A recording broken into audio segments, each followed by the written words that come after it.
Hey, Brian from Garage Hall. I got this pack of foldable toothbrushes, and I travel an awful lot, and I like lose toothbrushes like crazy. So I decided to buy this pack for the main reason, one, I always have a toothbrush, so I can put one in basically every suitcase that I have, every little toiletry bag that I have, and that's that. So that's pretty cool. And it has a nice little neutral, like grayish, blackish color to it. So, and that is pretty strong. So, I mean, it's a great toothbrush. Fits great in your hand. Has like these little like finger areas.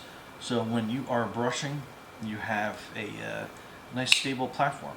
They're travelable and they're economical enough that if you lose one, you lose one. You have a backup. So anyway, that's why I end up getting like a lot of these.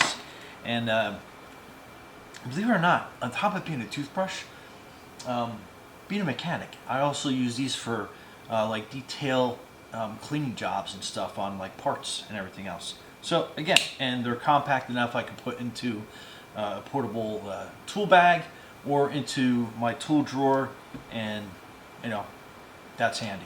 Anyhow, Brian from Garage Hall. I mean, awesome amount of toothbrushes that you can take with you, give them as you know, like stocking stuffers, gifts, like you put them in. Anyhow, loads of things that you can do with these. But Brian from Garage Mahal, thanks for watching, and be safe out there.